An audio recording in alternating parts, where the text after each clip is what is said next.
Sonic the Hedgehog. We are going to be talking about Sonic the Hedgehog, the 90s Sonic the Hedgehog series, or at least one of them, also known as Sonic Sat AM. I rewatched all these episodes in preparation for this review. I just want to say that this show is interesting, and I want to talk about this show because it's an interesting show that I think has been forgotten, and at first I thought for not good reasons.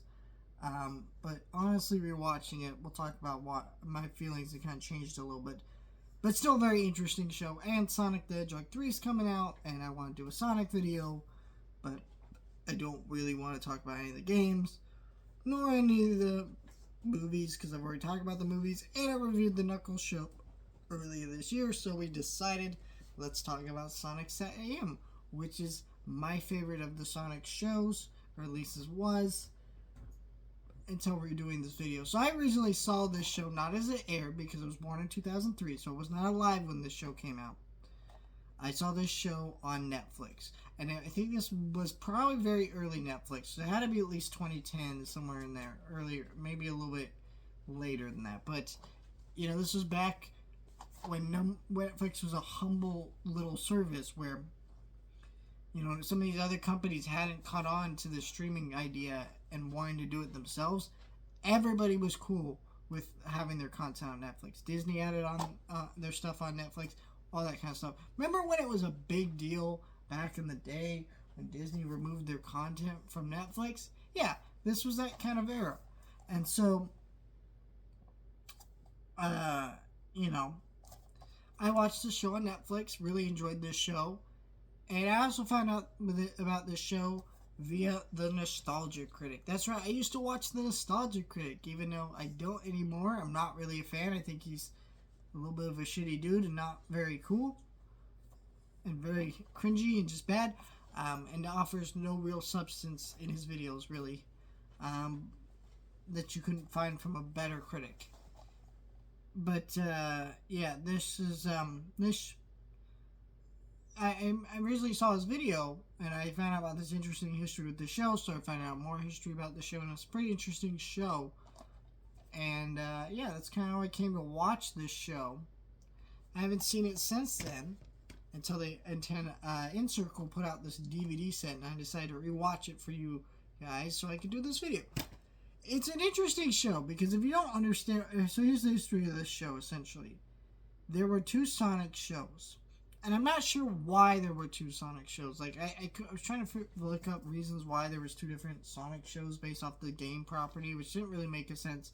Because, like, you know, there wasn't two Mario cartoons or two Zelda cartoons at the same time, right? Why was there two Sonic cartoons? Sonic wasn't more popular than Mario. It's very bizarre. But the first one was The Adventures of Sonic the Hedgehog, which was this really goofy, wacky, silly cartoon that had kind of rules, very slapstick. It wasn't good. It was a pretty terrible show.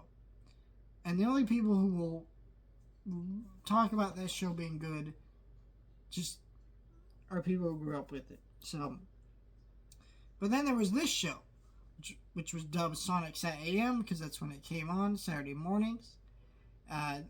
Oddly enough, I think these shows, I don't know if this is true, I believe they aired on two different channels. So you have two cartoons with the same character airing at different times and different days with different channels. Like, it doesn't make any sense. It's a very weird show.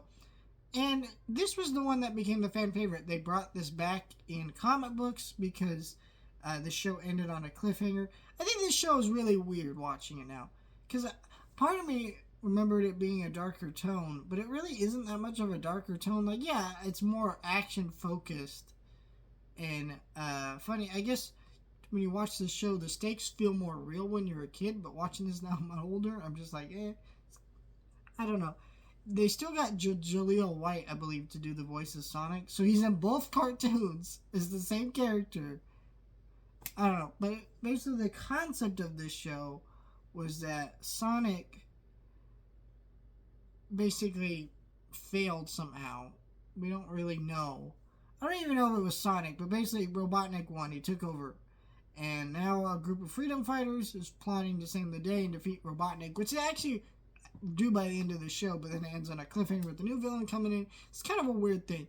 But what's weird about this show is there was no... I think when they made this show, Sonic 3 hadn't even come out yet. So there is no Tails.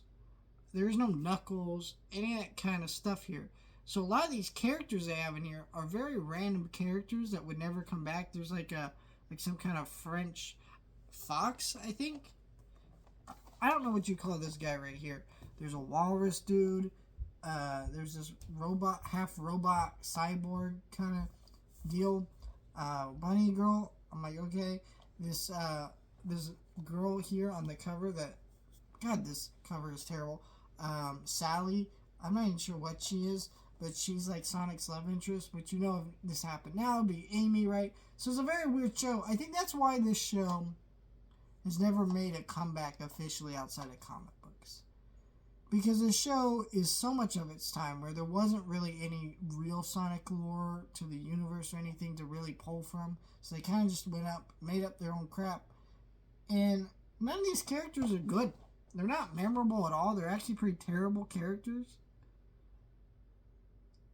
Actually, I wouldn't even say they're terrible characters. This French, like, Fox character, like, he's just bad. Walrus dude's fine. The robot girl's fine. Sally's just such a bland character. Like, you clearly could just tell she was a network executive character where they probably came in and be like, we need a girl in this action cartoon. And they just throw the girl character in there and she's Sonic's love interest. But she, like, her design is terrible. And she does, like, nothing. Tails is I'm sorry, did I say Tails was not in the show? He is in the show, but he's more kidified, like a baby. So he isn't like the normal Tails. He doesn't feel like Sonic's sidekick. In fact, he's like barely featured in the show. So it's just a weird show. So it just is a show that held up better in my memory. I think if you have nostalgia for the show, that's really all it's good for. Some good memories of a kid, because this is not a good show. It does not hold up anymore. And it's not been well preserved either. You can actually access this show pretty easily. I think it's on Tubi for free. I know it was on the Roku channel at one point for free. This DVD set cost me like $15. Came out last year. It's a terrible DVD set if you can't tell by the terrible artwork on this box, but also the fact that all the episodes are out of order, and it's just a very lazy thrown together set. But I don't know. If you like Sonic the Hedgehog and you don't want to see all the shows, I guess, there you go. But would not recommend revisiting this one. It definitely does not hold up. Let me know your thoughts. Like, share, and subscribe.